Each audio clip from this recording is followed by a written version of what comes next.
Hop, magnifique. Bah, c'est 10 heures. Hein. Hello.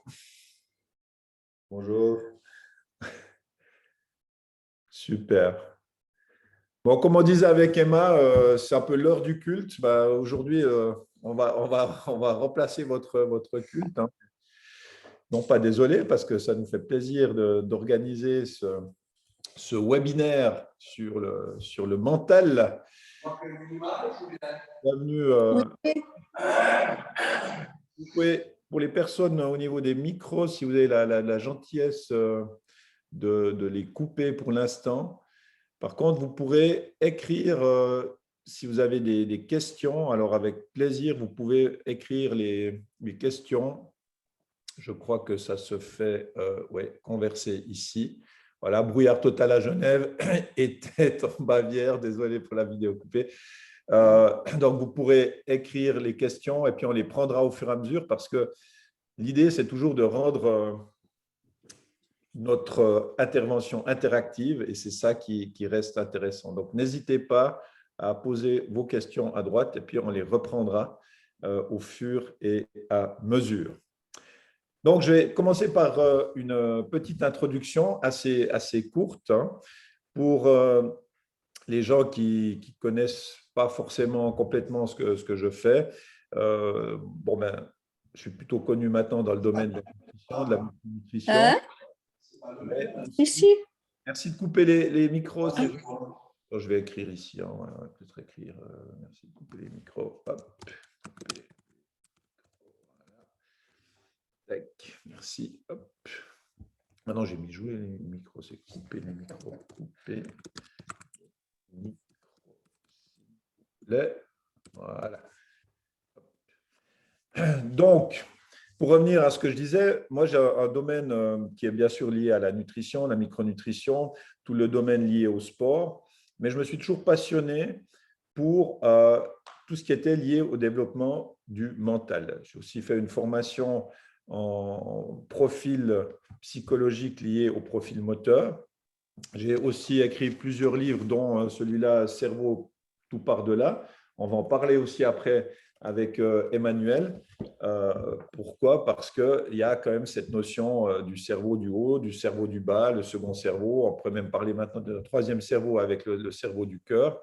Donc, toutes ces informations-là sont des informations qui deviennent de plus en plus connues pour le grand public, mais c'est aussi la question de savoir qu'est-ce qu'on fait de tout cela et qu'est-ce qu'on peut améliorer.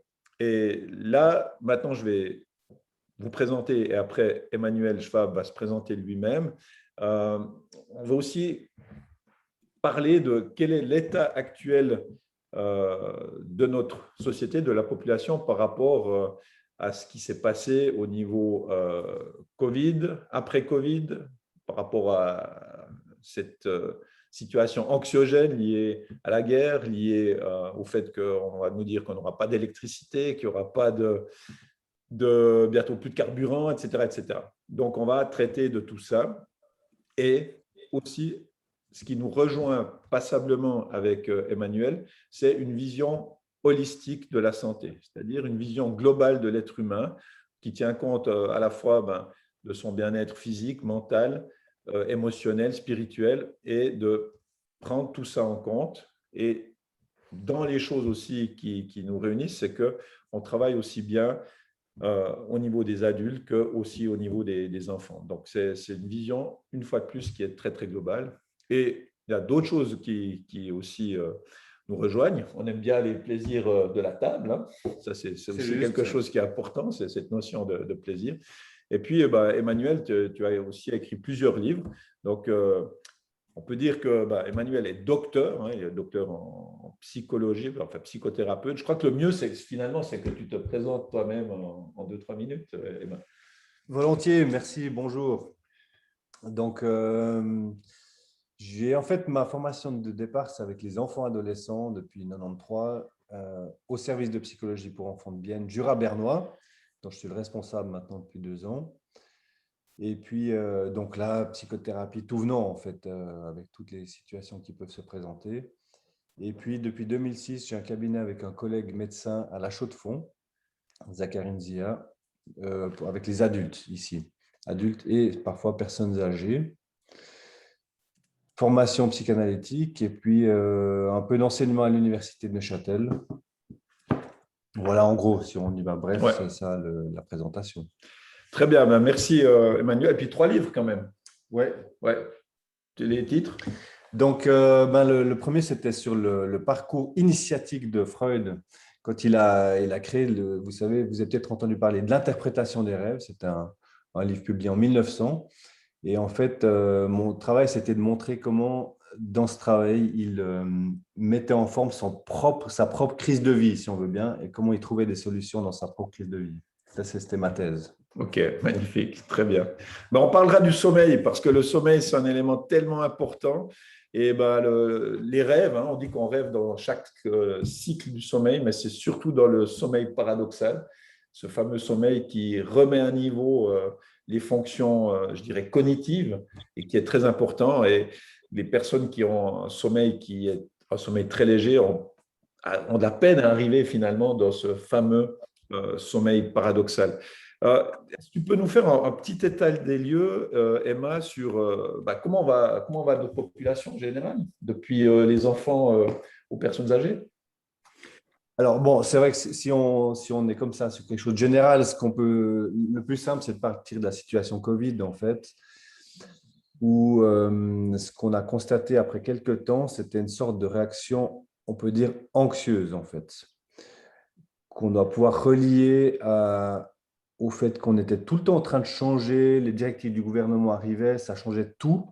Chaque fois, il fallait avoir une sorte d'hypervigilance constante. Donc, on a eu du côté pathologique un certain nombre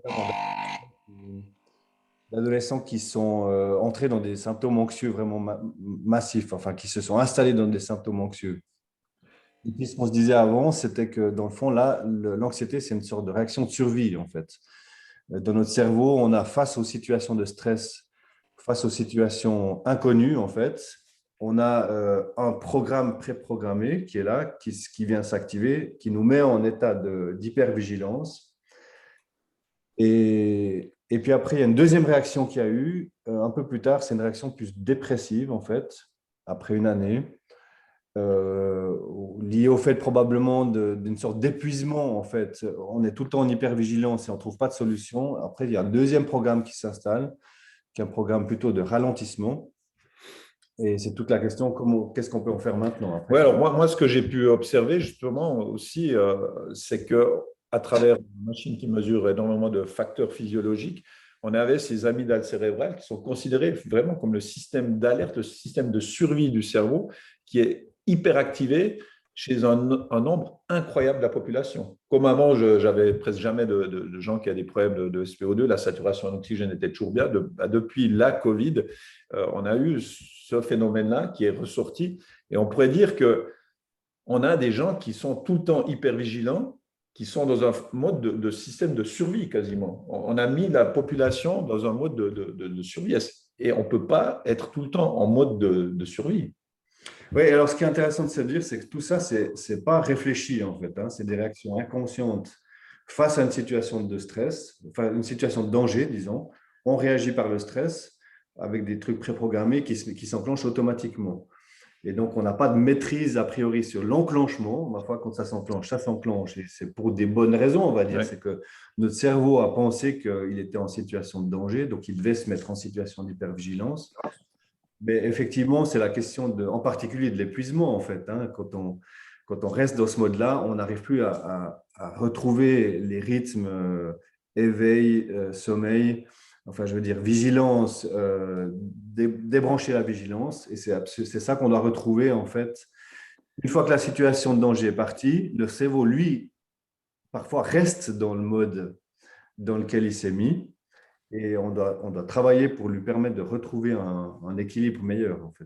Ouais, mais est-ce que ça, c'est des choses où les personnes arrivent à l'expliquer, qu'elles se sentent tout le temps stressées, anxieuses? C'est quelque chose, elle s'est exprimée, c'est quelque chose. Alors, je dirais, pour le psychologue, c'est le premier travail, c'est de pouvoir identifier qu'il y a un stress. Parce que comme c'est automatique et que ce n'est pas décidé, tout simplement, pour l'instant, toi, tu es en train de faire des choses. Tu ne te rends pas compte que tu les fais parce que tu es en stress et tu ne te rends pas compte que tu es en stress parce que tu es en danger. Donc, le c'est d'identifier. En fait, le plus clair, c'est avec les enfants. Vous avez souvent peut-être remarqué que les enfants, quand ils ont mal au ventre, jusqu'à identifier que derrière ce mal au ventre, il y a en fait une angoisse, c'est tout un travail. Alors qu'en fait, c'est assez clair quand on regarde après coup, oui, il y a eu un travail écrit qui va arriver, il y a une réaction anxieuse qui arrive, la réaction anxieuse, en activant le système sympathique, et bien dans le fond, ça va empêcher la digestion et ça fait un mal au ventre, c'est assez clair après coup. Ouais. Mais sur le moment, cette ligne-là, elle n'est pas du tout consciente en fait. C'est le premier travail, c'est d'identifier ça. Ouais. Ouais, de mettre des mots De mettre des mots. sur des mots. Ouais. Oui, exactement, Ouais. c'est ça. Ouais. Mais alors là, de nouveau, pour moi, c'est toujours, on sait certaines choses après, et qu'est-ce qu'on en fait? Et tu sais que moi, je ne suis pas un fanatique de la médication. Parfois, c'est absolument nécessaire. Quel est ton point de vue par rapport à ça? Parce qu'on sait qu'on propose très vite des anxiolytiques, on propose finalement très vite des antidépresseurs.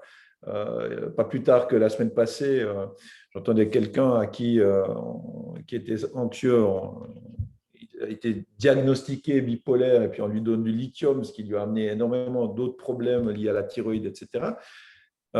C'est quoi un peu ton point de vue par rapport à la médication?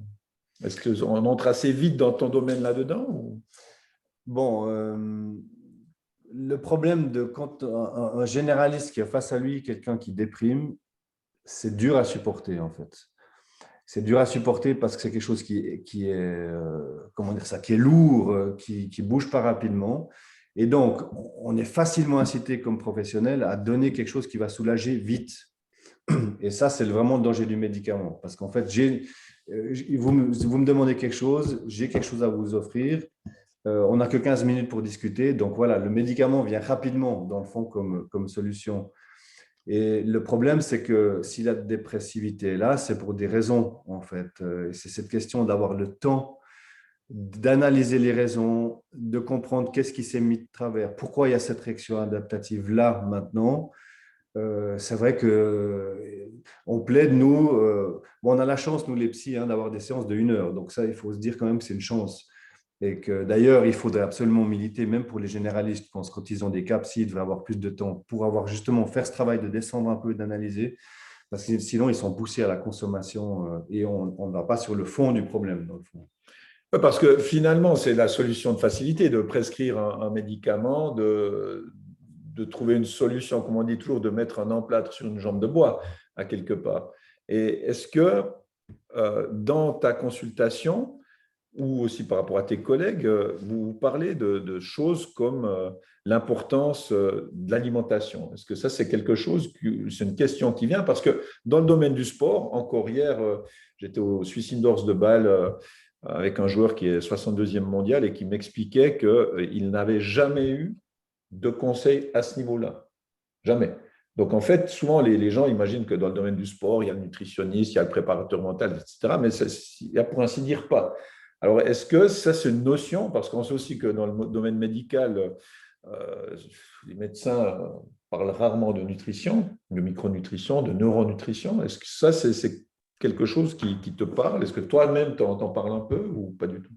Bon, je ne vais pas te mentir, on en parle peu. Ouais. On en parle peu. Et à partir de ce que tu disais, de les notions holistiques de la santé, hein, où tous les différents niveaux sont connectés, dans le fond, ça devrait être une évidence qu'on doit mieux se former dans ces éléments-là. Enfin, on va justement en parler maintenant un peu, mais c'est vrai que disons, les étages différents du fonctionnement psychique, eh bien, il faut pouvoir s'intéresser à tous ces étages-là. Et notamment quand on prend un peu de temps pour prendre soin des fonctionnements, pour retrouver des meilleurs fonctionnements, ben, il faut aussi donner des indications à notre cerveau. Il faut lui donner des bons aliments, ouais, une bonne pensée et puis des bons aliments réels aussi. Ouais, les deux, en fait, c'est amener les bons matériaux. Voilà, les bons matériaux. Ça, Ouais. ça paraîtrait assez logique. Dernièrement, j'avais une maman qui est venue avec sa fille qui avait un comportement assez inadapté, qui avait des problèmes de surpoids. Et moi, j'ai pu vraiment observer que c'était une fille qui était tout le temps en stress, son taux de cortisol était trop élevé, son système nerveux sympathique était tout le temps beaucoup trop augmenté. Et en fait, c'était une fille qui, pendant toute la consultation, disait qu'elle avait faim, qu'elle voulait manger quelque chose, elle ne tenait pas en place. mais il y avait une explication liée à ça. Donc, des fois, le risque ce serait de dire, bah, cette fille, elle a pris du poids, elle a tout le temps faim, et puis on va juste lui dire, bah, il faut que tu manges ceci ou cela, alors que le problème est, justement est plus profond. Donc c'est là certainement aussi où le psy doit pouvoir travailler avec cette vision holistique et que c'est un travail d'ensemble. Et donc, le nutritionniste doit travailler avec une lecture psy, c'est ça aussi que tu dis. Ouais, Parce que dans le ou fond, alors effectivement de dire bah, pourquoi on est arrivé là et que c'est pas, il y a pas, le nutritionniste ne va pas trouver la solution, il n'a pas la solution unique, et puis le psy n'a pas forcément non plus la solution unique, mais que chacun puisse peut-être se renvoyer des connaissances finalement, ou renvoyer des connaissances à la personne. moi, ce que j'aime bien, c'est le modèle qu'ils ont développé à la clinique du Noirmont, mon collègue Duc Li Kwang, qui était médecin-chef là pendant 10 ans.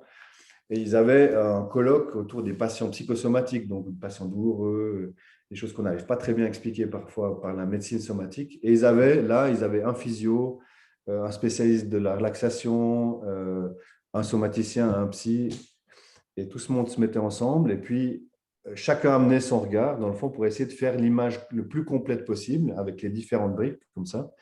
Et de tout ça, on sortait ensuite une priorité. On disait, bon, on va commencer par faire de la marche, par exemple. Ouais. On va commencer par parce que c'est ça qui sortait. Il faut, pour ne pas disperser aussi le patient dans 1000 choses à faire, hein, c'est aussi ça. Il faut l'aider un peu à s'organiser. C'est un modèle que je trouve vraiment super intéressant. Mais on sait que le fait de marcher, par exemple, va mieux oxygéner le cerveau. Donc déjà, ce sera en plus. Et puis, le fait d'avoir une activité physique, ça va créer aussi une diversion sur les fonctions cognitives où la personne pourra plus se relâcher, parler plus facilement. Donc, le fait d'être bloqué dans un bureau aussi, comme on l'est tout le temps, ben, aussi avec la Covid, on est encore plus resté à la maison, bloqué, enfermé. Les fonctions cognitives ne peuvent pas se libérer. C'est certainement un problème. Et en plus, avec ce problème de rester à la maison, les gens ont pris du poids aussi passablement parce que les gens ont commencé à grignoter parce que bah, ils ont le frigo, ils ont les choses à disposition et ils grignotent. Donc, c'est un peu un cercle vicieux, en fait, tout ce qui se passe là. C'est vrai qu'en fait, quand on dit le mental, hein, une façon de parler du mental, c'est notre petit vélo interne, on se met à réfléchir comme ça. En fait, ça tourne à vide. C'est le problème, c'est on est beaucoup trop intelligent et on oublie de faire des choses de base. En fait, notre fonctionnement, il doit commencer par manger, dormir, marcher. Et puis, quand on croit par notre intelligence, ça donne une sorte d'illusion de maîtriser, mais qui est décrochée en fait des vrais organisateurs. Et ce que tu dis est très juste, là, d'être bloqué à la maison par le Covid, ça actionne ces fonctionnements en cercle vicieux, si on veut bien. Il faut pouvoir retrouver des fois des choses assez simples, ressortir retrouver des rythmes de base, des choses comme ça. Oui, et par rapport à ça, c'est comment, de nouveau, notre cerveau est nourri à travers les neurotransmetteurs. Moi, je vois quasiment que des déséquilibres liés en dopamine, qui est le système de récompense du cerveau. Donc, les gens vont chercher à se récompenser. Souvent, ben, le plus facile, ce que tu retrouves, c'est des choses à manger ou des choses à boire. Donc, si tu commences à être fatigué, tu vas commencer à boire plus de café, plus de caféine, ça va être plus diurétique, tu vas avoir de moins en moins d'eau aussi dans ton corps, ce qui ne sera pas bon. Et le soir, tu ne vas pas bien dormir. Donc après, tu ne vas aussi pas bien fabriquer ta sérotonine, etc. Donc ce mode est vraiment c'est un cercle vicieux en fait. Et ce système de récompense qui est lié beaucoup aussi aux réseaux sociaux, à like de plus, etc. On est dans une société où on fait croire aux gens, j'aimerais volontiers ton avis, Emma, là-dessus, qu'on a besoin d'être tout le temps dans la récompense, le plaisir, le côté très instantané. On est dans une société où on est tout le temps dans l'instantané. Oui, c'est vrai qu'il y a une sorte de… Bon, ça va avec la notion de consommation et puis d'immédiateté, en Oui, fait. c'est ça. L'instantané, c'est aussi le fait que tu sens tu identifies immédiatement la réponse, hein. C'est vrai que quand tu vois un like, tu donnais cet exemple, sur ton Facebook, tu as un plaisir immédiat que tu identifies en fait. Et du coup, c'est ça le côté addictif, c'est que tu as un sentiment de contrôle sur ton fonctionnement interne en fait. Et c'est vrai que là, tu es sur des boucles superficielles en fait. C'est un court-circuit. parce que le fonctionnement de base, il doit avoir tous ces niveaux qui sont connectés avec des dimensions qu'on n'a pas immédiatement la conscience, en fait. Et c'est là où de rencontrer un spécialiste, je pense, peut être intéressant pour avoir pour te reconstruire une sorte d'image de l'ensemble du fonctionnement et de te désaddicter, enfin, je veux dire, Ouais. te décrocher de la boucle rapide, en fait.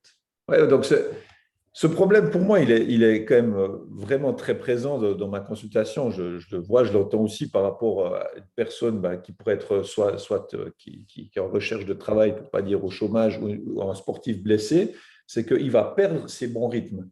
Et il va se coucher de plus en plus tard, il va se lever de plus en plus tard aussi, il va avoir des rythmes de repas qui vont être décalés. Et en fait, l'être humain, c'est un être de rythme. Et quand on n'est plus dans le bon rythme, eh bien, à un moment donné, on va perdre pied. Ça, c'était une des découvertes du Covid, en fait, hein, de se rendre compte que quand on n'est plus le fait d'aller au travail, ça paraît une banalité absolue, mais en fait, ça structure la journée. C'est ça. Donc, on s'est rendu compte progressivement qu'il y avait ces notions-là de base qui étaient attaquées. Du coup, on est obligé de réinstaller un peu artificiellement, hein, mais qui sont pour aider aussi à retrouver ces moments d'activation, un moment de désactivation, et qu'on puisse régler ça, retrouver, que tous ces rythmes se recoordonnent en fait. Ouais. C'est venu décoordonner les rythmes. Mais là, on revient aussi souvent, après, les gens cherchent des solutions qui sont très immédiates. Comme je disais, tu vas pas bien, tu bois un café, tu as été fatigué le soir, tu te sens moyen au niveau du moral, tu vas boire 2, 3 verres d'alcool, des choses de ce type-là. Donc, ce phénomène d'addiction, est-ce que vous avez des chiffres là-dessus? Est-ce qu'on est dans une société de plus en plus addictive, de manière générale? Moi, je n'ai pas les chiffres de l'évolution récente, mais on est de l'ordre de 25% sur la population avec une consommation addictive sur la vie, hein. Ouais. Donc, c'est un chiffre très, très important. C'est vraiment Et puis là, on est sur les addictions fortes, claires, avec l'alcool ou avec des drogues. Après, il y a toutes les petites addictions dont tu parles, hein, tous les circuits courts qui Ouais. s'installent. Ben là, on n'est pas loin du 100%, hein, je pense. Ouais, ouais, ouais. C'est-à-dire que On est tous des addictifs en en puissance, en puissance. tout cas. Ouais, ouais. Après, quand on dit une addiction, ça veut dire qu'elle a déréglé le fonctionnement central. Donc, elle est devenue presque un remplaçant du fonctionnement central. C'est ça l'addiction au Ouais. sens strict du terme, hein. Après, il y a des petites addictions qui ne viennent pas dérégler l'ensemble. Mais alors, ça, c'est bien si on le sait. Mais alors, qu'est-ce qu'on fait? Parce que ça, maintenant, je te pose la question en tant que thérapeute. Tu as une personne qui vient, elle a des addictions. C'est quoi un peu le… Est-ce qu'il y a des outils ou est-ce qu'on dit, elle est addictive? Le problème de l'addiction, c'est qu'elle vient vraiment remplacer un fonctionnement de base. Si vous voulez. C'est comme une sorte de vraie béquille. Et ce n'est pas juste quelque chose d'annexe, en fait. Elle vient à un moment donné redonner une sorte de colonne vertébrale au fonctionnement qui lui manquait. Et donc, c'est pour ça que c'est difficile. On ne peut pas l'enlever. On ne peut pas juste dire vous arrêtez. Il faut lui donner quelque chose à la Ouais, c'est place. ça. Et puis, d'une part, c'est ça, c'est la force. Et on se rend compte de plus en plus par exemple, dans l'anorexie, il y a des fonctionnements addictifs en fait, qui sont installés, qui sont du coup, dont on doit reconnaître la puissance. Parce que c'est aussi neurobiologique, hein. Ça vient vraiment dans les chaînes de récompense, ça vient s'installer là, et du coup, ça ne s'enlève pas comme ça. Et puis d'autre part, donc il faut reconnaître la force, d'autre part, il faut reconnaître aussi, ça prend du temps. C'est-à-dire qu'il faut prendre conscience des choses. Il y a un moment donné qui est assez décisif, c'est le moment où la personne se dit, ben, je peux peut-être imaginer fonctionner sans ça. On se rend compte que d'arriver à ce point-là, c'est extrêmement difficile parce qu'il y a une sorte d'angoisse, en fait, de dire, mais je ne vais jamais y arriver. Je Ouais. ne peux pas, je peux pas me faire. C'est comme si je me déshabillais, enfin, c'est comme si je n'avais plus rien. Et au moment donné, elle arrive à ce point-là, alors là, on peut commencer à travailler et de faire, en général, c'est des micro-changements, c'est par petite dose qu'on réinstalle des meilleurs fonctionnements. Ça prend du temps. Mais là, ça demande aussi d'avoir un entourage qui est un entourage bienveillant, parce que c'est pas évident non plus, hein. Si tu es avec quelqu'un qui va pas bien, et puis que toi tu vas bien, tu auras envie de lui dire, c'est bon, vas-y, quoi, fais comme ci, comme ça, et puis ça va aller, parce que tu peux pas comprendre que la personne ne va pas bien. Et est-ce que vous travaillez régulièrement, vous voyez aussi l'entourage proche, comment ça se passe? C'est vrai que ça pourrait être une des choses à dire ce matin, mais peut-être qui est claire à tout le monde, c'est qu'il faut se rendre compte de la puissance des dysfonctionnements. Il faut avoir de la tolérance du coup. Et il y a aussi le fait que le dysfonctionnement, ça nous fait peur parce qu'on sent la personne emprisonnée, on a envie de la sortir. C'est insupportable en fait. Et donc on a une sorte de violence en disant maintenant tu vas t'en sortir. Mais c'est parce qu'en fait on ne supporte pas de l'avoir prise là-dedans. Et donc le travail avec l'environnement est absolument décisif pour que, évidemment, à chaque échec, la personne qui reprend son comportement addictif, elle est très déçue d'elle-même. Les partenaires à côté d'elle sont très déçus d'elle aussi. Et cette déception, il faut qu'on travaille dessus, en fait, parce qu'elle prend beaucoup de place et on doit aussi en faire quelque chose pour voilà, trouver quel est le chemin qu'on peut trouver dans la situation actuelle. Ouais. Il faut avoir une sorte d'humilité, en fait. Pour gagner, il faut être humble, il faut prendre du temps. Mais de nouveau, là, le phénomène qui est fondamental, c'est d'être acteur de sa vie et de ne pas devenir spectateur. Et des fois, je me dis, justement, avec la médication, les gens me disent finalement, depuis que j'ai un antidépresseur, je me fous un peu de tout. Mais il n'y a plus rien qui me réjouit, mais il n'y a plus rien qui me fait peur. Je suis un peu un encéphalogramme un peu plat, quoi. Et ça c'est pas la vie. Ce qu'on doit quand même comprendre, la vie, c'est que tu as des moments, bah oui, tu as des moments de joie, puis tu as des moments, c'est un peu plus difficile. Et est-ce qu'on n'essaie pas de faire croire à l'enfant que bah, finalement, la vie, ça devrait être un long fleuve tranquille, mais ça n'est pas non plus. Oui, alors il y a ça, c'est vrai aussi, hein, la notion d'une sorte c'est peut-être pas très sympa comme terme, mais de souffrance inévitable. Parfois, c'est-à-dire qu'il y a une sorte de tension dans des moments particuliers de notre vie, en particulier, par exemple, des moments de deuil. Hein. C'est clair qu'il y a une tension forte qui est là. Et dans le dernier DSM-5, il y avait la notion de dépressivité à partir de 3 semaines de dépressivité. Suite à un deuil, on donne le diagnostic, c'est-à-dire on peut prendre l'antidépresseur. OK. Et donc, c'est comme si, alors, bon, moi, je ne veux pas non plus dire qu'il ne faut jamais prendre Non, non, l'antidépresseur. Ça dépend de l'intensité. Parfois, c'est tellement insupportable qu'on peut se donner bien sûr. ce loisir-là. Mais ce qui est dangereux, c'est que c'est comme si ça n'avait plus de sens, en fait. La souffrance est en rapport avec vraiment quelque chose qu'on traverse, qui est réel. On a un être cher qui est parti. Et cet être cher, la souffrance nous relie, en fait, la souffrance nous relie à ce qu'on a vécu avec lui et nous permet de faire le travail, de se dire, OK, pourquoi c'était important pour moi, Ouais. si on a la force de le faire. Après, c'est des grands débats aussi, hein, parce que la mort est devenue tabou. Je veux dire, on a vu aussi avec la Covid, bien sûr, c'est toujours très, très pénible de voir partir des êtres chers, mais ça dépend toujours aussi de la relation qu'on a avec la mort, avec des choses comme ça. Et ce que la société nous fait croire, hein, on devrait bientôt tous être immortels. Voilà, ça, c'est des débats de fond. Mais pour revenir aussi sur une chose, moi qui me paraît très importante dans le domaine du coaching. Moi, ce que je trouve aberrant, tu vois, c'est que tu vas autour d'un terrain de foot, tu vois, à nos terrains, mais souvent, là, on est à côté d'un terrain de foot, tu vois les enfants qui jouent, et le gamin, il fait une passe qui n'arrive pas, une mauvaise passe, on va dire, et il se fait insulter quasiment. Et moi, dans le coaching, j'ai toujours dit, vu que je viens de ce domaine-là, qu'on devrait être sur 80% de positif et peut-être 20% de négatif. Le gamin, il a bien vu que la balle, elle n'est pas arrivée, il n'a pas besoin de se faire en plus engueuler. Donc, je pense que la notion de réussite est importante et qu'on devrait trouver des moyens chaque jour de petites réussites qui activent notre dopamine sans devoir aller dans la dopamine en mangeant des trucs dont on n'a pas besoin, en buvant des choses dont on n'a pas besoin, en achetant des choses dont on n'a pas besoin, le 150e t-shirt en plus. Donc, toutes ces choses-là, finalement, elles pourraient être certainement travaillées différemment si on trouvait des choses qui nous valorisent à travers des petites victoires. En fait, je ne sais pas si tu parles de ces… Pour moi, c'est des petites victoires. Il faut avoir des petites victoires. Moi, je suis un procrastinateur dramatique au niveau administratif. Si j'arrive à faire 5 minutes d'administration, bah, c'est une petite victoire. Je me dis, bien, Bourka, tu progresses. Ben, il y a de la marge.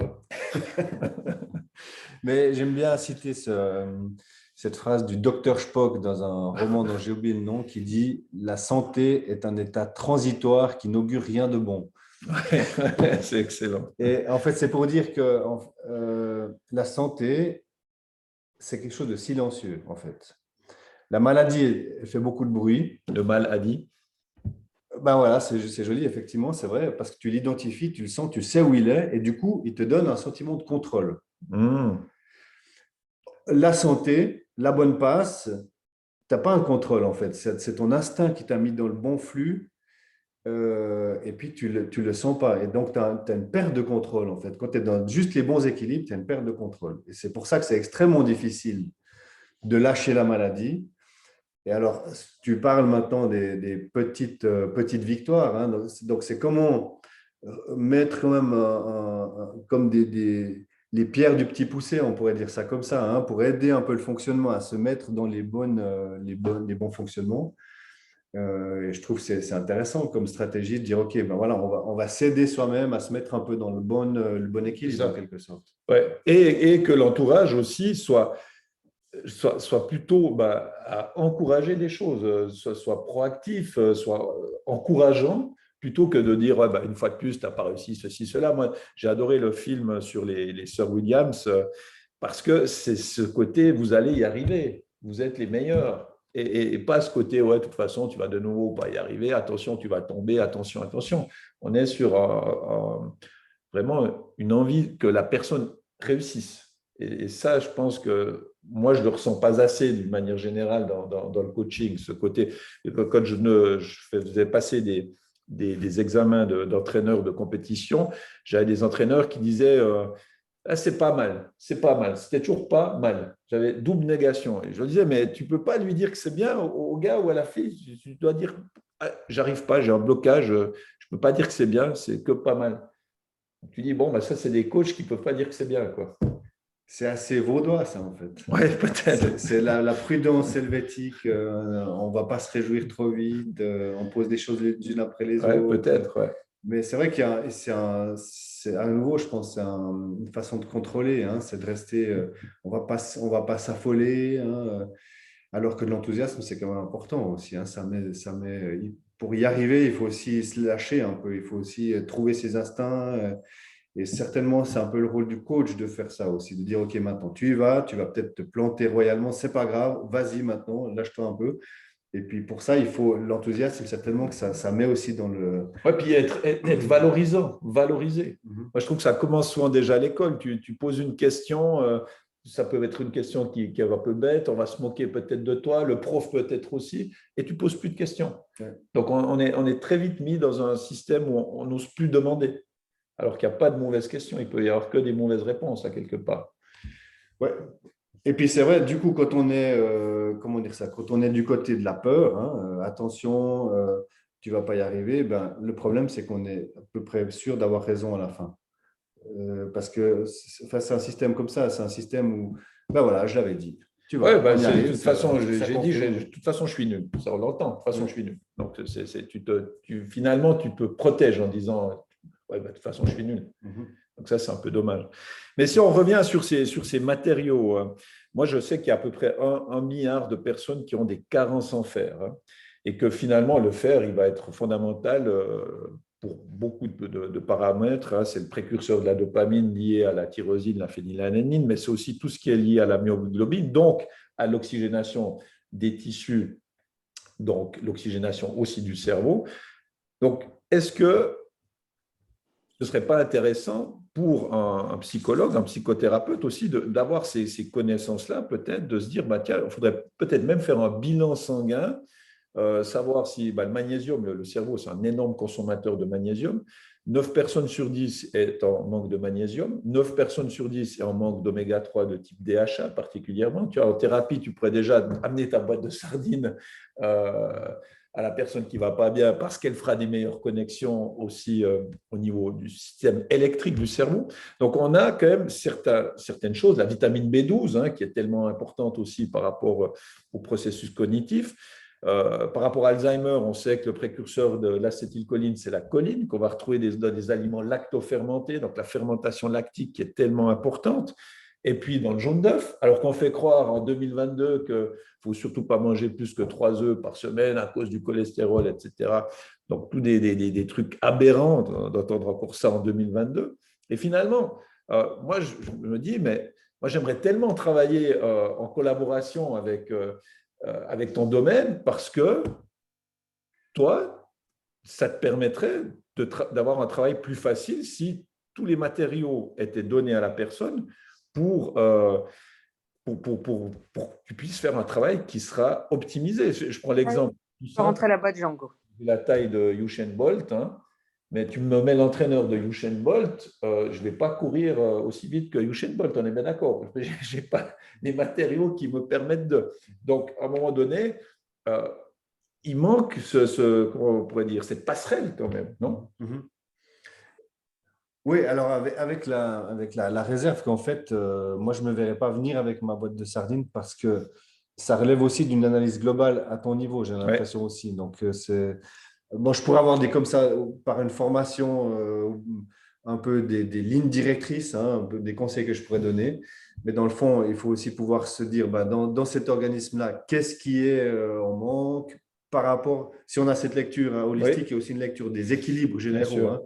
Donc, il me semble que ça doit aussi probablement passer par l'analyse d'un nutritionniste qui fait l'analyse de ces différents paramètres pour que le produit qui vienne, ce n'est pas juste le produit, c'est en fait une aide au fonctionnement général. Hein. Ouais, C'est un peu ça. ouais. Mais pour l'instant, dis-moi si je me trompe, mais il y a pas cette passerelle. Elle n'est pas connue en tout cas. Alors, c'est vrai qu'elle est complètement sous-exploitée, ça c'est certain. Alors, ouais, absolument. Ouais. Ouais, ouais. Parce que bah là, on a quelques questions qui arrivent et merci pour ça. Bah, comment est-ce qu'on peut activer la dopamine? Alors, comme on a dit, ce système de récompense, il est aussi fondamental par rapport à l'hormone de croissance, hein, la dopamine. Et l'hormone de croissance, ce n'est pas simplement grandir, c'est réparer les tissus, c'est régénérer les cellules, etc. Et c'est vraiment quelque chose de fondamental. Donc, au niveau de l'alimentation, ce sera tous les aliments qui sont riches en L-tyrosine et en phénylalanine. Donc, on retombe sur une alimentation qui est quand même très liée aux acides aminés. Donc, il faut avoir une alimentation qui soit assez riche en protéines, en acides aminés, dont surtout la L-tyrosine et la L-phénylalanine, et les précurseurs. Et les précurseurs, bah, comme j'ai dit avant, on va retomber sur le fer qui est tellement important. Les gens qui bougent tout le temps, vous savez, vous avez des gens, ils sont tout le temps en train de faire comme ça avec le stylo, avec le pied, etc., ou les jambes sans repos, eh bien, c'est des gens qui sont en carence en L-dopa et souvent aussi en fer. Donc, on va essayer d'avoir une alimentation qui soit riche en fer, mais pour que le fer soit bien assimilé, il faut aussi assez de cuivre, et puis il ne faudrait pas amener trop d'aliments liés à la caféine, qui est un inhibiteur du fer. Donc, c'est aussi d'avoir conscience qu'il faut savoir bien associer les aliments. Et avec une alimentation qui est de plus en plus ultra transformée, eh bien, en fait, les gens ont de plus en plus de problèmes intestinaux et n'absorbent pas bien le fer. Donc, c'est assez compliqué. Donc, après, ça va être aussi plus compliqué pour que notre taux de dopamine soit activé via l'alimentation. Donc, les gens vont activer leur dopamine via l'achat de choses compulsives, via la drogue, via la bouffe, via le sexe, il y a des choses qui peuvent être prises de manière assez instantanée, quelque part. Donc, c'est pour ça que je pense que c'est compliqué. Hein. Oui, absolument. Donc, mais là aussi, ça demande une certaine patience, en fait, hein, ce que tu décris comme processus, parce qu'il faut que tout l'organisme récupère ses équilibres et sans forcément sentir l'effet immédiat, en C'est fait. ça, Hein. c'est ça. Bah, quelqu'un qui se prend un rail de coke, il a un effet assez immédiat, d'après ce que j'ai cru comprendre. Donc, lui, il a cet effet immédiat, alors que là, ce sera un travail à moyen et voire long terme. Par contre, où on peut faire des. Moi, je me passionne pour ça. J'ai pas mal de bouquins liés à la respiration. Je conseille vraiment ces deux livres qui sont juste passionnants, où on peut avoir un résultat, mais très rapide, c'est simplement à travers des techniques de respiration. Ça, c'est des choses que vous pouvez aborder parfois parce qu'en fait, on ne sait plus mâcher. Hein. On mange vite parce qu'on est stressé, on est tout le temps sur le sympathique, on fait autre chose en même temps qu'on mange, on est tout le temps pris par d'autres choses. Et puis, une chose qu'on ne sait pas faire, plus faire, il y a beaucoup de personnes qui sont avec une respiration paradoxale. D'ailleurs, ton épouse qui est, euh, qui est dans le domaine médical disait que 80% des femmes qu'elle pourrait avoir en consultation avaient des respirations paradoxales. C'est-à-dire quand elles inspirent, elles rentrent le ventre. Donc, en fait, il y a aussi ce problème on ne sait pas respirer, hein, quelque part. On ne sait plus respirer. Certainement qu'il y a quelque chose du côté on doit pouvoir réactiver les systèmes parasympathiques, hein. On doit pouvoir ralentir, on doit pouvoir reconnecter les choses. Et puis, c'est un mode, on a quand même une société globalement qui s'accélère. Ouais. De ce qui se passe dans nos métiers, de ce qui se passe. Bon, on a parlé du Covid, mais on pourrait parler du travail. Le travail, il y a une accélération constante des choses, donc on est mis tout le temps en mode. Mais il semble que la Terre s'accélère aussi, le fait qu'elle tourne un peu plus vite. Donc, il y a vraiment… Ouais, c'est possible. Et du coup, on doit des fois presque se réapprendre à trouver les fonctionnements de détente qui sont.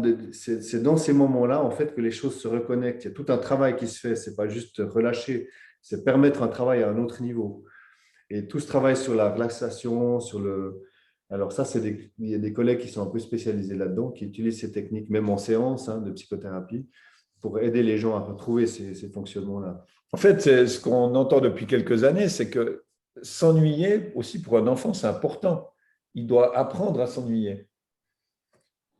Oui, et le problème, c'est justement l'ennui et on a peur qu'il y ait du vide derrière, parce que, encore une fois, c'est ce qu'on parlait de la santé qui est silencieuse, hein. Il faut en fait il faut s'éduquer à sentir que derrière ce truc qui a l'air vide, il n'y a pas du vide.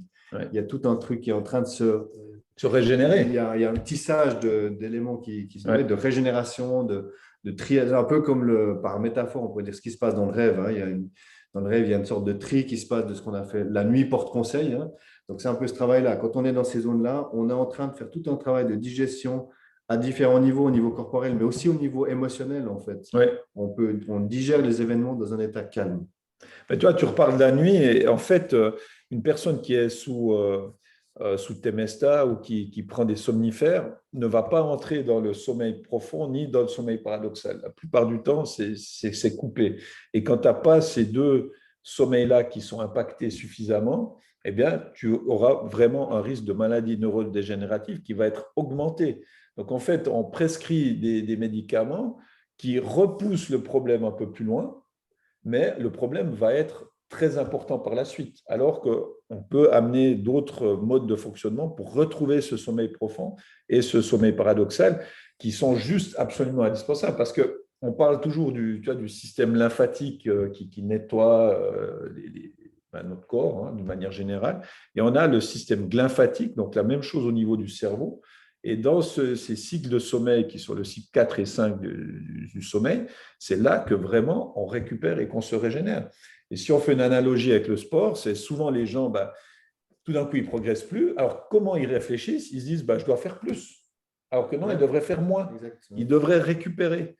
Et on ne laisse plus les gens récupérer. Et on est dans une société où on presse les gens comme des citrons, puis après, ils explosent, et puis on prend un autre citron, etc. etc. Donc, à un moment donné, c'est de l'éducation de base qu'il faudrait revoir, ou notre mode de fonctionnement qui tient plus la route, parce que les chiffres sont quand même là, et qu'il y a quand même, je crois qu'en Suisse, non, dans le monde, on est à un suicide ou deux suicides toutes les 40 secondes. Moi, une des surprises dans mon métier, c'est d'apprendre que les personnes déprimées, en fait, dorment mal. J'étais convaincu que les déprimés, ils dormaient tout le temps, puisqu'ils ont l'air ralentis, en fait. Donc, la nuit, ils dorment bien. Mais en fait, non. Les déprimés dorment extrêmement mal, en fait. Donc, on voit bien que c'est une question d'alternance des rythmes, en fait. Et quand on donne du Temesta, c'est comme si on assomme la personne pour l'obliger à dormir, hein. Bon, on peut dire alors moi, je ne suis pas non plus un anti-médicament à tout prix, mais on voit bien que c'est une manœuvre artificielle. On crée un rythme artificiel. Puisque le rythme n'est plus là à l'intérieur, on le crée artificiellement. Et du coup, il fonctionne de façon beaucoup plus grossière et moins fine. Et notamment, il y a tout ce que tu dis autour ces fonctionnements qui se passent surtout dans le sommeil paradoxal. Effectivement, là, on est au clair que c'est vraiment dans cette phase-là qu'il y a tout un travail de digestion mentale qui se produit, qui ne peut pas se faire sous Temesta, effectivement. C'est ça. Donc on est reposé, je veux dire, on a dormi, mais on n'est pas reposé. Oui, exactement, c'est ça. Bon, on ne s'est pas régénéré, en fait. On n'a pas nettoyé, on n'a pas vidé la poubelle. Parce que c'est cette poubelle mentale, à un moment donné, il faut pouvoir aller la vider. Et à travers ce type de médication, elle ne va pas se vider. Donc, si elle ne se vide pas, à un moment donné, ça va pourrir tout ça. Et ça amène ces problèmes liés à certaines protéines, les bêta-amyloïdes, etc., qui vont amener des gros problèmes sur le cerveau, que ce soit Alzheimer ou plusieurs types de maladies neurodégénératives assez graves. Il y a une petite question, je ne sais pas si tu peux répondre à ça. Et ma petite question relative aux rêves, les rêves lucides, fantasmes ou réalité, au niveau du potentiel que ça a. Passionnant. Donc, Ah ouais, c'est excellent. Donc les rêves lucides, je pense que vous entendez ces rêves où on a le sentiment de contrôler notre rêve, hein, quelque chose comme ça, où on est dedans avec la conscience. Ouais, d'accord, c'est ça. ou de revenir dans son rêve, peut-être aussi, parce que tu as déjà fait cette expérience, tu as un rêve sympa. Je ne parle pas de rêve érotique, évidemment, mais tu parles d'un rêve qui est sympa, tu te réveilles, tu te dis, ah ben tiens, j'ai envie d'y retourner. Et moi, j'ai déjà fait ça, c'est assez chouette. Ou tu te prépares à te dire, bah, j'aimerais bien de rêver de ça et ça, et tu peux y arriver. En tout cas, ça a été une des découvertes de Freud il y a 100 ans, 120 ans, c'était de dire, en fait, dans les rêves, il y a de la conscience. Et il s'est dit, cette conscience, elle a un sens. Et ben, je pense que c'est une façon, je pense que ça se relie à ce qu'on est en train de dire, en fait. Il y a dans le rêve un travail psychique qui est en train de se réaliser, qui est quasiment de l'ordre de ce qu'on fait quand on est éveillé, sauf que on est à un niveau où le néocortex est débranché, donc on est vraiment sur les zones émotionnelles de base, donc on est dans les bonnes zones, en fait, on est dans les meilleures zones pour la digestion émotionnelle. Ouais. Donc, si on peut, c'est là, ça montre comment le fait de favoriser des zones qui ressemblent aux zones du rêve, c'est important. Mais c'est assez passionnant, ça, parce que c'est un peu la technique de l'EMDR. Hein, les personnes qui ont vécu des violences terribles, des choses terribles dans leur vie, la technique de l'EMDR, c'est en gros, hein, on va travailler beaucoup sur le travail de l'œil droite-gauche, gauche-droite. Et en fait, c'est exactement ce que fait notre cerveau pendant le sommeil paradoxal, là où on rêverait le plus. C'est cette technique où les yeux vont dans tous les sens et tout. C'est un espèce de reset. Moi, je le vois avec Roxy, hein, ma boxeur, quand elle est dans le sommeil paradoxal, tu as les yeux révulsés, etc. Donc ça, c'est des moments qui sont des moments très, très importants. Et c'est là aussi que toutes les fonctions sexuelles, alors chez l'homme, c'est plus visible, mais chez la femme aussi, sont remises à niveau. Donc c'est un reset très, très important. Le sommeil paradoxal, le 5e cycle des cycles de sommeil. Et c'est effectivement à ce moment-là qu'on se souviendra en tout cas le plus de nos rêves. Parce que finalement, presque, on dit que tout le monde rêve et qu'il y aurait un peu de rêve dans tous les cycles du sommeil, mais c'est surtout dans le sommeil paradoxal. Oui, puis on peut même ajouter, quand on dit la nuit porte conseil, hein, c'est encore quelque chose de plus, parce que c'est vraiment, bon, il y a la digestion de la journée d'avant, ça c'est clair, mais il y a aussi, comme si on voit plus clair en fait, on a laissé décanter les choses, et ça fait émerger des priorités.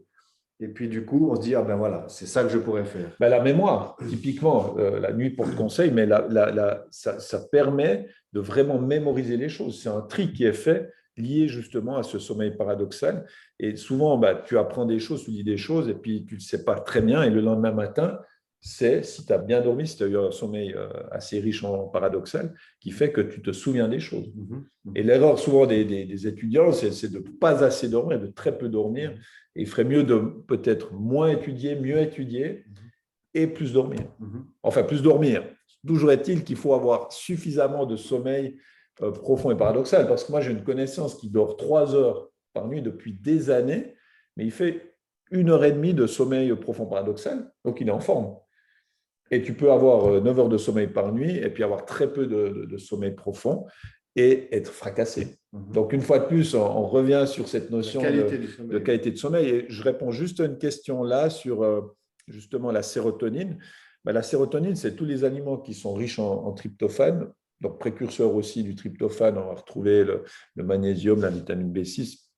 Et là, les personnes qui pensent qu'il ne faut pas manger de glucides le soir font une erreur parce que c'est les glucides souvent qui sont riches en L-tryptophane et qui permettront de bien dormir.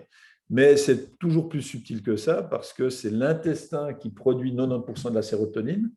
Donc, si le microbiote n'est pas en bon état, la personne ne va pas bien fabriquer finalement sa sérotonine.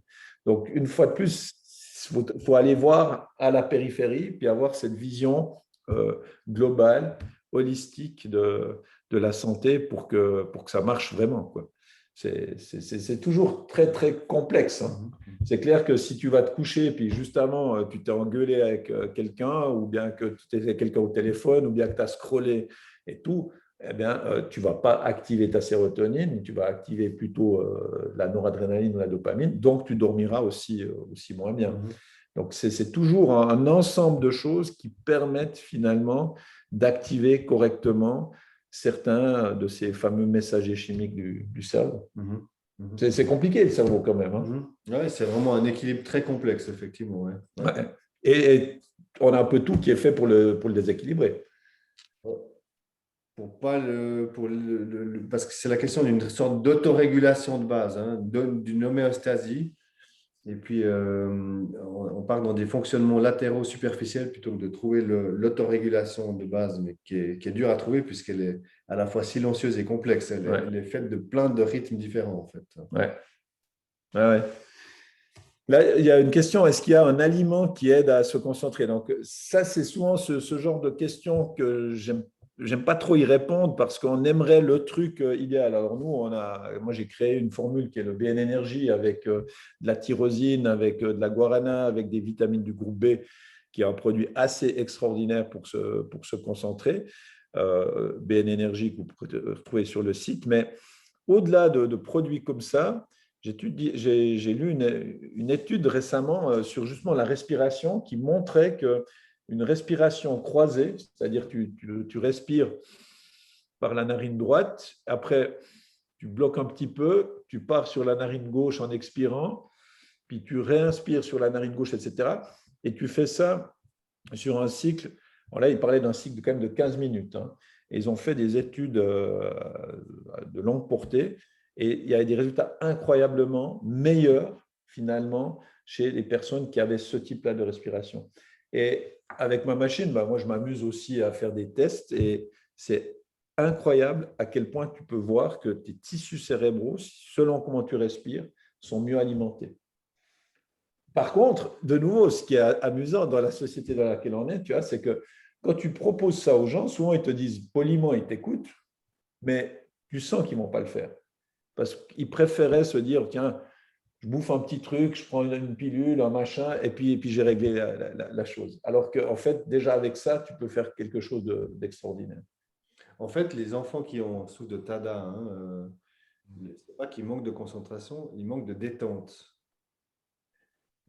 Quand je les ai en consultation, hein, j'ai aussi des collègues logopédistes qui me parlent de comment ils travaillent avec eux. Alors, ce qu'ils leur disent, c'est maintenant, par exemple, ce mot de vocabulaire, dis-moi comment il s'écrit. Le gamin il dit quoi? Mais j'en sais rien. Dis-moi comment il s'écrit. En fait, l'idée, c'est de le faire ralentir. Et quand elle a ralenti, tu vas rechercher du coup beaucoup mieux dans tes bibliothèques en arrière-plan des différentes choses. L'image peut se refaire. Et là, tout d'un coup, hop, il y a vraiment souvent des miracles qui se produisent. C'est-à-dire que quand il est dans un état calme, à ce moment-là, la concentration revient. Alors qu'on est pris dans une logique, si on n'est pas assez concentré, on a encore plus mettre de la volonté, suractiver quelque chose qui en fait nous fait partir dans des logiques superficielles. Et en fait, effectivement, je pense que l'essentiel pour moi, pour ces enfants-là, c'est les aider à se détendre. Et donc, on a aussi des techniques de relaxation qui se détestent au début, ils ne comprennent pas du tout à quoi ça sert, hein. Il faut pouvoir un peu leur expliquer le fonctionnement du cerveau, comment il y a une sorte de focale de concentration sur un petit point, mais pour aller rechercher toutes les informations qu'il y a derrière, il doit pouvoir le calmer pour qu'il se connecte à toutes ces dimensions-là. Et comment, voilà, le fait d'être calme, ça permet tout ça. Mais c'est intéressant ce que tu dis parce que ça, c'est un débat, peut-être qu'on va continuer après à en parler quand on fera notre brunch. C'est que moi, ce que j'ai pu observer, typiquement lié aussi à la ritaline pour les troubles de l'attention, donc c'est souvent quand même très, très problématique, hein, c'est que en fait, la ritaline, ce n'est pas du tout un calmant, c'est un excitant.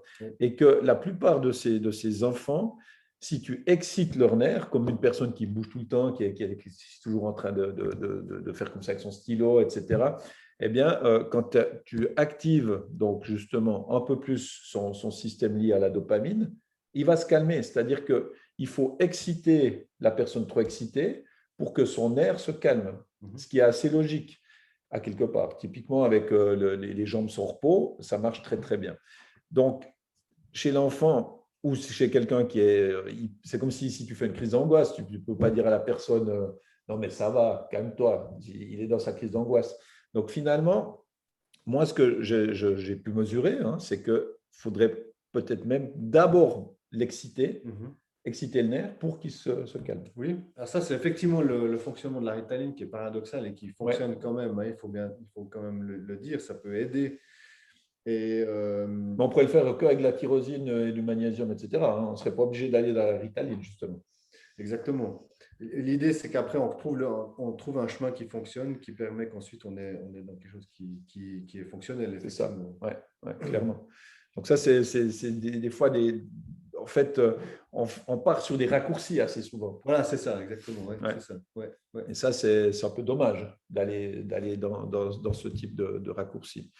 Par rapport à tout ça, l'activité sportive, l'activité physique, toi, tu la mets où? Est-ce que c'est aussi quelque chose dont tu parles? Parce que le fait d'être sédentaire, on n'est pas fait pour être sédentaire. Hein. On sait qu'on réfléchit mieux. Les grandes idées, elles viennent généralement en se promenant ou par hasard parce que tu t'es déconnecté. En tout cas, ce n'est pas quand tu es depuis 5 heures devant ton écran que tu as des grandes idées qui viennent. C'est quand même très, très rare.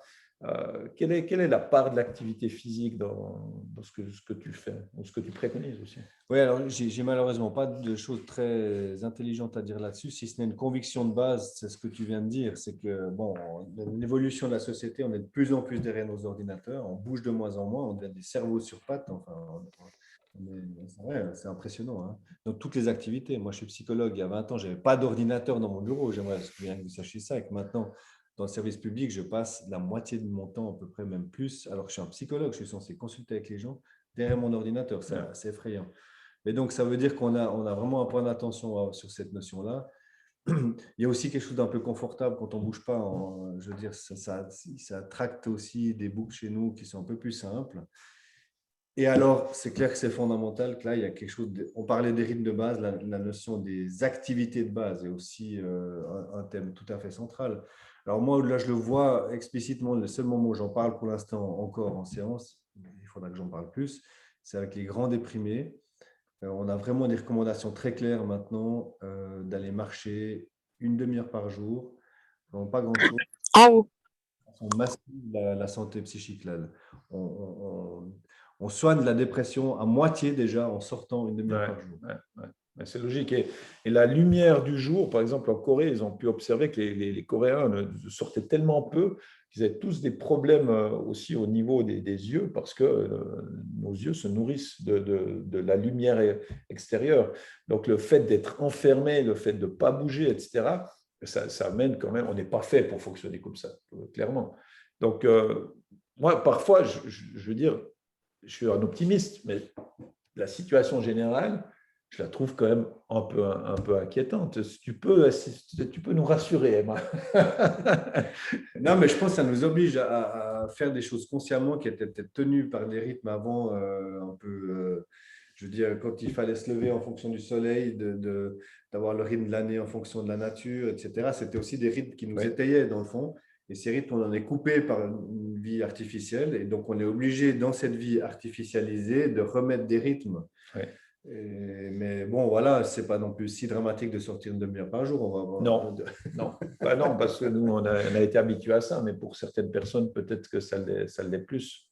En tout cas, on a des dangers, on est moins étayé par des rythmes d'arrière-plan, ça c'est clair. La vie artificielle qu'on a, elle nous mène là-dedans. Là, aujourd'hui, il y a du brouillard, on ne voit pas grand-chose. C'est quand même moins sympa que quand tu vois toute la chaîne des Alpes et puis qu'il y a du soleil. Donc, si tu restes plongé dans des états comme ça, je pense quand même que ton cerveau, il va avoir la vie plus en gris ou en noir.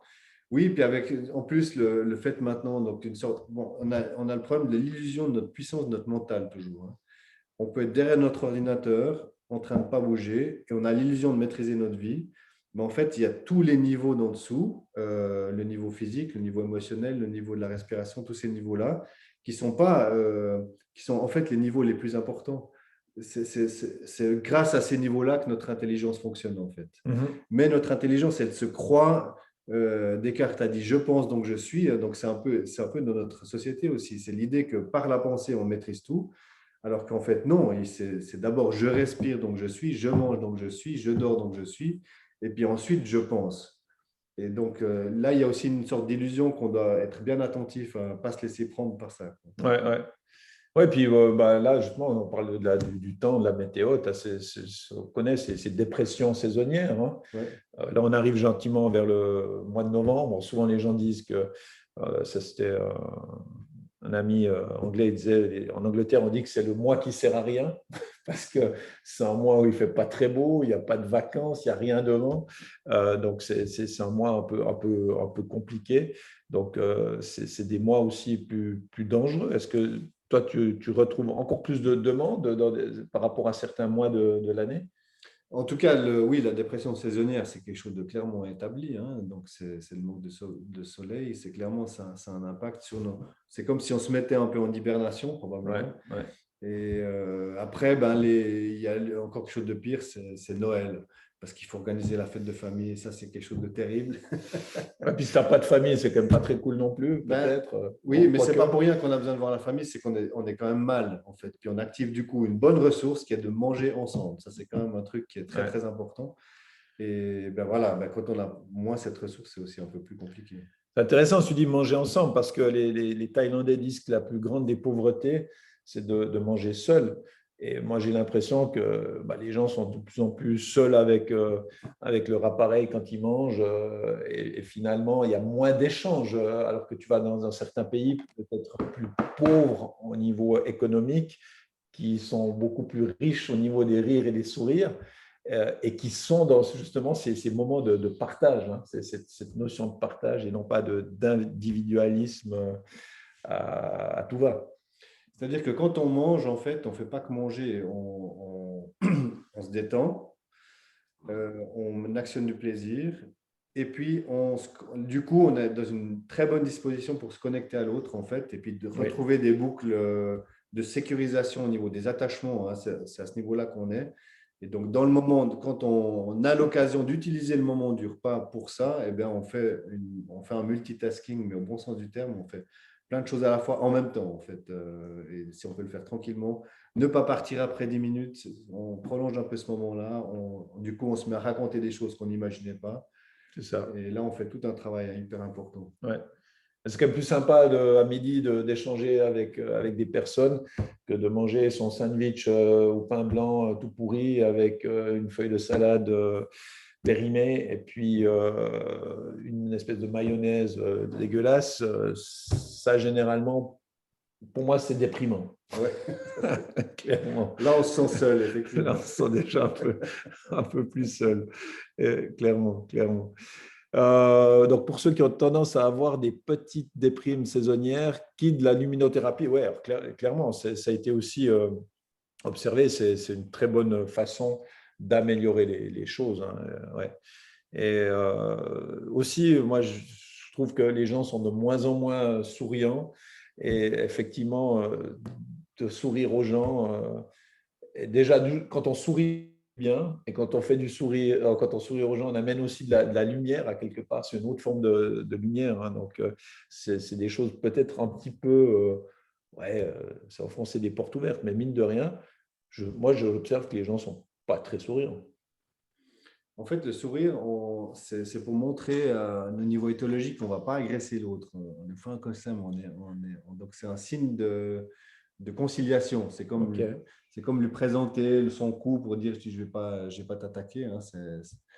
Et en fait, on a réalisé aussi que c'est un des premiers signaux que le bébé a pour attirer l'attachement de son parent. ok. C'est un des signaux. Donc, le sourire est tout à fait central dans la communication humaine. Ça. C'est un héritage de l'éthologie, hein, Ouais, ouais, du dire je ne vais pas t'agresser. Du coup, on peut être sympa ensemble et donc on va pouvoir faire quelque chose ensemble. C'est ça ouais, le sourire. C'est ça que ouais. ça veut dire. Mais je pense que c'est important, hein. Le sourire et le rire. Ouais, ouais. Un enfant de 3 ans, généralement, on dit qu'il va rire à peu près 300 à 400 fois dans la journée. Et que nous, à notre âge, il nous faut à peu près 6 semaines pour avoir autant ri. Donc, on se rend compte que vraiment, on a perdu cette notion-là. Et le meilleur gainage, hein, ce n'est pas de faire des crunchs débiles et puis de se foutre en l'air encore un peu plus ses abdominaux. C'est à travers le rire. C'est là qu'on travaille les muscles profonds. Et en plus, on active aussi tout ce qui est lié à l'intestin. Donc, moi, je dis toujours, hein, tu ris bien, tu chies bien. Tu vois.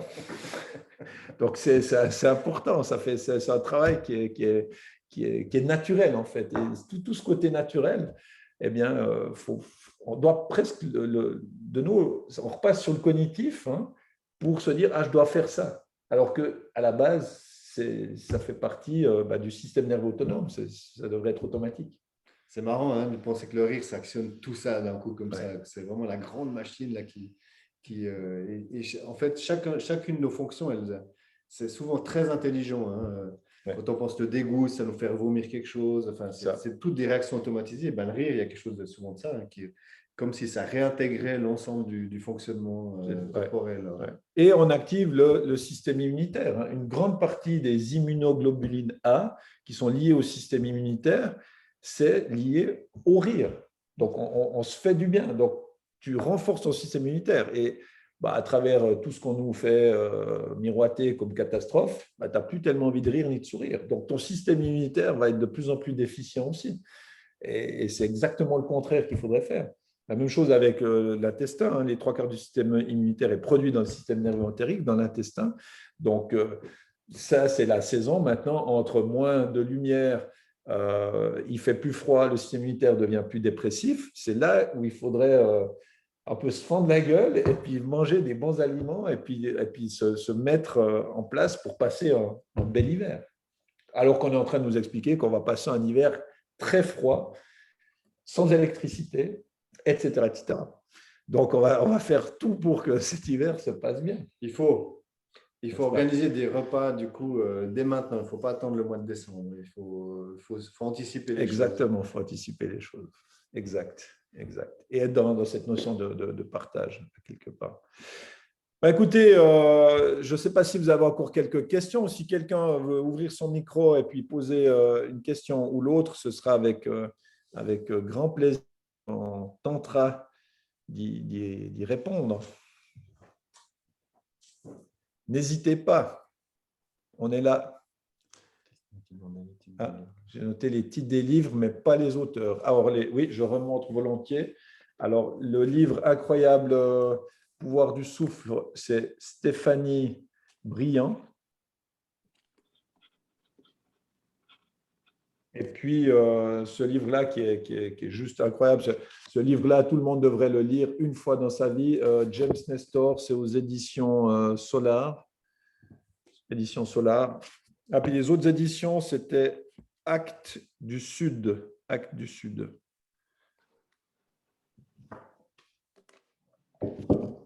Voilà. Écoutez, si... il y a plusieurs questions non répondues dans le fil. Alors, attendez. Le tryptophane est un acide aminé. Oui, ça, c'est juste. C'est un acide aminé, donc c'est une protéine. Une protéine qui entre en concurrence avec d'autres protéines et elle est toujours perdante. C'est pour ça qu'on essaie d'amener le L-tryptophane quasiment à jeun pour qu'il passe cette fameuse barrière hémato-encéphalique. C'est un peu toute la difficulté. Les noix de cajou, par exemple, comme goûter pour les 4 heures, si vous n'avez pas grignoté toute l'après-midi, c'est quelque chose de juste idéal, les noix de cajou. Lucide. Est-ce qu'il y a un aliment qui aide à se concentrer sans... J'ai une question. Oui, volontiers. Oui, bonjour. J'aurais plusieurs questions, mais je vais poser la principale parce que j'accompagne quelqu'un qui souhaite perdre du poids, mais elle est accro au café. Et tout à l'heure, vous aviez dit que le café, c'était quelque chose qui n'était pas forcément bon par rapport au... Je sais pas, c'était le sucre, je crois. Non, c'était... La sérotonine, je ne sais plus. Enfin, j'ai noté, mais voilà. Et que le café, comment faire pour qu'elle soit moins accro au café, du coup? Est-ce qu'il y a des choses à faire? Faut créer une diversion sur ses besoins en café. Ce qu'il faut aussi lui dire, que peut-être ça va la faire réfléchir, c'est que le café est riche en une substance qui s'appelle le caféstol, qui est très riche en graisses saturées. Donc, même si elle boit beaucoup de café déca, elle va augmenter. Ça, moi, j'ai pu l'observer par rapport au cholestérol total chez certaines personnes qui buvaient jusqu'à 8 à 10 expressos par jour. Elle va Ouais. vraiment se faire du bien. Et puis, elle va amener un autre problème, c'est que ça assèche la muqueuse intestinale, la caféine. Et si elle assèche la muqueuse intestinale, elle aura finalement un microbiote de moins bonne qualité, donc elle va moins bien digérer, moins bien absorber les nutriments. Et ça risque d'être un problème assez important pour elle. Donc, il faudra lui trouver autre chose. Pourquoi pas qu'elle se fasse du thé vert, ce sera toujours mieux. Puis, avec 5 grammes, on peut faire 1,5 litre. On peut trouver d'autres choses. Mais pour moi, plus que 3 expressos par jour, on est dans le trop. Mais de Non. nouveau, le café de qualité, ça reste un produit qui est sain. Mais une fois de plus, c'est la quantité qui fait, ou la dose qui fait le poison. D'accord, entendu. Et qu'est-ce que vous diriez à quelqu'un qui est accro au chocolat ou des choses sucrées, en fait, elle a besoin de ça? Ouais, alors ça, le chocolat, pour le mieux à faire avec elle, et ça c'est souvent assez bluffant, c'est vous lui dites, bah, tu prends un demi-carré, enfin ça dépend de la taille des carrés. Si c'est, la marque du chocolat est différente au niveau de la taille des carrés, mais vous lui dites de laisser fondre le chocolat. Tant que le chocolat est dans la bouche, il ne doit pas être croqué. On laisse toujours fondre le chocolat. Et là, vous D'accord. êtes très, très vite écœuré. Vous pouvez faire l'expérience aussi avec la banane. Vous mangez un morceau de banane, vous le mâchez 50 fois, vous Ouais. êtes écœuré par le goût de la banane. Eh bien, D'accord. c'est un peu avec tout la même chose. Hein. C'est beaucoup mâcher ou le chocolat, le laisser fondre. Le laisser fondre, ça marche très, très bien. D'accord. Merci beaucoup. Mais avec grand plaisir. Merci. Et puis, par rapport ouais, tyrosine, oui, alors tout ce qui était tyrosine, dopamine, tyrosine, phénylalanine, on est sur des aliments qui sont riches en protéines. Je reviendrai toujours là-dessus jusqu'à la fin de mes jours, mais il n'y a rien de mieux le matin que l'œuf. L'œuf à la coque ou l'œuf au plat, etc. Vous avez tout dans l'œuf. Donc voilà, moi, un type comme moi qui fait quand même presque 2 mètres, pas 100 kilos quand même, mais voilà, eh bien, 2 œufs avec une poignée d'oléagineux le matin, je n'ai pas faim. De temps en temps, je fais exprès de faire un peu n'importe quoi et puis je me dis, tiens, je vais essayer de manger un de ces yogourts, perles de lait, des trucs comme ça. Mais je peux te dire qu'à 10 heures après, je craque et je vais me manger du chocolat. J'en peux plus. Donc, en fait, on a quand même créé cette addiction qui est très, très bien pensée au niveau agroalimentaire, où tu fais hyper-hypoglycémie et c'est plus fort que toi. Mais c'est génial de le vivre aussi. Pour comprendre ce que les gens vivent aussi, c'est plus fort que toi. Tu y vas. Et je pense que si tu n'en as pas, tu Un vas. psychiatre, et lui, ça fait des années que je le suis. Donc, comment? Je lui ai écrit, j'ai demandé parce qu'il y a 2 livres qui font ça. On n'entend pas. Voilà. Mais c'est vrai que ces systèmes-là, On a interagi. En fait, l'agroalimentaire l'a très, très bien compris. Et puis, arrive à… Ouais, ça fait 1 heure. Ah, je dois aller courir.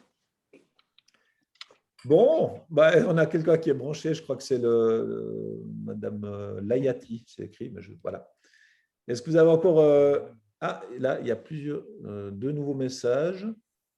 Ah oui, la On m'a recette répondu, de c'est bon, banane est excellente pour le petit déjeuner. C'est super Il a facile. parlé de trucs pour André, là, j'ai noté, lui, la psychiatre.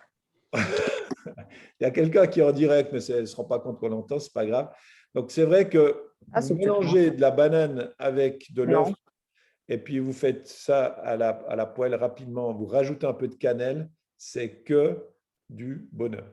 C'est vraiment super facile à faire. Et ça, aussi bien les adultes que les enfants aiment ça. Et moi, je dirais même avant le sport, c'est quelque chose qui est très digeste parce que l'œuf, on dit qu'un œuf pour un intestin qui fonctionne normalement, c'est 1 heure pour digérer de l'œuf. Donc, c'est très rapide. Si vous mangez allez, on va dire du gruyère ou du parmesan, on compte 6 à 7 heures pour le digérer. Et donc, ce n'est pas tout à fait la même chose. Hein. Clairement pas. Ouais. Quelques aspects liés au lien entre microbiote et santé mentale. Alors, volontiers. En fait, on a à peu près 100 000 milliards de bactéries dans l'intestin. Ça représenterait 2,5 kg de bactéries dans l'intestin. Et ce microbiote, s'il est riche en pré- et en probiotiques, il va être plus diversifié. Et plus on a un microbiote diversifié, finalement, mieux on va absorber les nutriments, les vitamines, etc. Et mieux on va activer certains neurotransmetteurs qui est la sérotonine, mais un autre qui est fondamental, c'est le GABA, l'acide gamma-aminobutyrique, qui est l'anxiolytique principal du cerveau. C'est la tour de contrôle du cerveau, le GABA. Et il est produit aussi en grande quantité au niveau de l'intestin. Et en fait, on a beaucoup plus d'informations qui passent de l'intestin au cerveau que du cerveau à l'intestin. On a à peu près 6 fois plus d'informations. Donc, en fait, le premier cerveau, ce serait l'intestin. Et pour ça, il faut qu'on ait une alimentation qui soit riche en prébiotiques. Et les prébiotiques, c'est tout ce qui est riche en fibres. Et les probiotiques, c'est surtout les aliments qui sont lactofermentés. On me dirait la bière, c'est lactofermenté. Non, mais ça, c'est moins bien quand même. Mais je passe plutôt aux légumes lactofermentés. Je vais penser aussi, le seul bon pain, c'est le pain au levain naturel. Le reste du pain n'a à peu près aucun intérêt. Donc, c'est cette fermentation lactique qui ramène les bonnes souches de bactéries. Donc, de nouveau, on revient sur des choses de base, des aliments de base. Et là, j'ai un autre livre que j'ai bien apprécié. Je vais vous dire à 2 titres, j'ai bien apprécié ce livre. C'est un best-seller. C'est l'autrice, ça se dit? Ouais. L'autrice est française. À la base, c'est une scientifique. Elle vit aux États-Unis. Alors, on m'a parlé de ce livre, je me suis dit, tiens, je vais aller voir les critiques. Et les critiques, elle se fait démonter. Alors, je me suis dit, ça va être un bon livre. Parce que moi, Manger bien associé, je me suis aussi fait démonter, que ce n'est pas scientifique, patati patata. Donc, souvent, les gens qui ont un peu de succès, ils se font démonter la tranche, mais ça, ce n'est pas nouveau. Et donc, elle raconte des choses très, très intéressantes dans ce livre. Par exemple, elle déstructure le sandwich. Elle explique que ce serait beaucoup mieux de commencer par les fibres, donc de commencer par des légumes, voire de la salade. Et moi, j'irais plus loin, par des légumes lactofermentés, ce serait encore mieux. Donc, amener d'abord les fibres. Après, on amènerait les protéines. Donc, typiquement, si vous mangez un sandwich, après, vous auriez par exemple roast beef, fromage, voilà. Et à la fin, vous amenez les glucides. Et ça va lisser la glycémie. Donc, vous n'aurez pas du tout de pic à ce niveau-là. Et surtout, ce que moi, j'ai pu observer dans ma consultation sur des gens qui ont des maladies de Crohn, voire des cancers du côlon ou des problèmes intestinaux, c'est que c'est vrai que quand vous n'amenez pas tout en même temps dans l'assiette, vous digérez vraiment beaucoup mieux. Donc, vous allez amener plus de bonnes bactéries dans l'intestin, la digestion se passera bien, vous aurez moins de coups de barre, etc. Et c'est une vraie logique. Mais de nouveau, je pense que cette dame est un petit peu en avance sur ce qui est dit depuis des années, qui ne marche pas forcément. Mais on reste sur, finalement, même si ça ne marche pas, on continue, en fait. C'est un fonctionnement assez humain, ça, non? C'est au moins, c'est qu'il faut avoir des bonnes… On est aussi sur des ancrages de ce qu'on a reçu de nos parents, etc. Tout simplement, on a reçu des choses d'eux, puis il y a la société qui a changé entre deux, donc on est quand même obligé de refaire des réaménagements maintenant. Ouais. Puis on a peur des fois de sortir un peu dans ce qu'on connaît, même si ça ne marche pas. En fait, ça pourrait être même à l'intérieur d'un couple qui ne fonctionne pas, il reste parce qu'il connaît ça, puis ça pourrait être peut-être pire autrement. Je ne sais pas si on peut faire des analogies comme ça, mais… On est dans un mode… En tout cas, c'est la notion d'avoir peur de changer, de ce que tu viens de dire. Ouais. Il faut sortir des ancrages habituels puis se dire, là, vers quoi je vais. Donc, c'est important de bien y réfléchir. J'aurais une petite question, pardon, oui. je vous interromps. Une personne qui a un problème de thyroïde, est-ce Hypo ou que… hyper? Hypo? Les deux, en fait, j'ai 2 personnes. J'ai une personne en hypothyroïdie et une personne en hyperthyroïdie. Oui. Et quelle est l'approche que vous feriez par rapport à une personne qui a ce genre de pathologie? Voilà, de nouveau, c'est très complexe et très global, mais souvent en hypo, on va chercher à activer la thyroïde à travers la micronutrition. Ce serait le précurseur de la thyroïde, parce qu'on parle toujours de l'iode par rapport à la thyroïde, ce serait la L-tyrosine. Donc, on essayerait d'augmenter la L-tyrosine. Donc, là aussi, ça peut jouer un rôle quand même très, très, très, très intéressant lié à ça. Après, par rapport à l'hyperthyroïdie, c'est assez complexe parce que des fois, c'est aussi, il faut quand même retravailler sur la thyroïde. Donc là, sur l'hyperthyroïdie, c'est c'est encore un peu plus compliqué. C'est pour ça que souvent, voilà, les gens on leur donnent Levothyrox ou Euthyrox, et puis après, ça la règle à peu près, mais ça amènera toujours d'autres déséquilibres plus loin.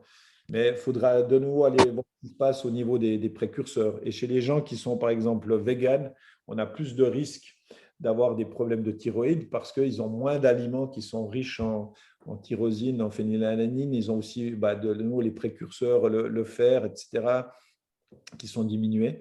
Donc, c'est là aussi où il faudra revoir tout ça de manière globale. D'accord. Bon. Merci. Mais avec plaisir. Avec plaisir. Bon, écoutez, nous, on a eu du plaisir. Est-ce que tu veux finir par un petit mot, Emma? Je ne sais pas comment. Oui, en tout cas, si vous voulez, c'est la notion que ce qu'on disait maintenant, s'il faut faire des changements, ça ne se fait pas naturellement, dans le fond. Hein. Ouais. Et donc, ce que j'avais comme notion, c'est la notion de prise de soin. En fait, on a chez Socrate la notion de conscience de soi, connaissance de soi. Puis une autre notion, c'est la prise de soin de soi. Et on s'est rendu compte que la notion de prise de soin de soi est plus importante que se connaître. En fait, on se connaît, puis après, on doit développer des stratégies pour qu'en fait, on soit comme, on pourrait prendre une image, on soit comme son propre parent, si on veut bien. On est le parent de son propre corps et on doit faire ce travail de prise de soin. Et ça demande une vision à long terme, ça demande des analyses des différents équilibres, hein, et tout ça.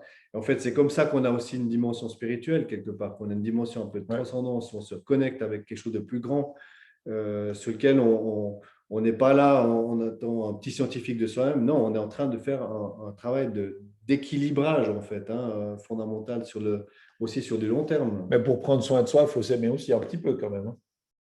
C'est ça la base, c'est qu'on se dit, mais en fait, on est quelque chose de super précieux, on ne va pas le laisser se bousiller, à se faire prendre par des boucles rapides, quoi. En fait, il faut lui donner ce qu'il a besoin au fond, finalement. Quoi. Tout à fait. Écoutez, on va finir là-dessus. Prenez vraiment soin de vous, hein, parce que vous êtes précieux. Vous êtes précieux pour vous-même, vous êtes précieux pour les gens qui vous aiment. Il y en a peut-être. Et puis, passez un magnifique dimanche. Et puis, vous pouvez toujours nous retrouver, moi en tout cas, sur les réseaux sociaux. Comme ça activera mon système de récompense. donc voilà. Et puis, gardez de l'humour parce que c'est important d'avoir de l'humour. Merci beaucoup. Et puis, à très, très vite. Bye bye tout le monde. Ciao, ciao. Bon dimanche. Merci pour vous.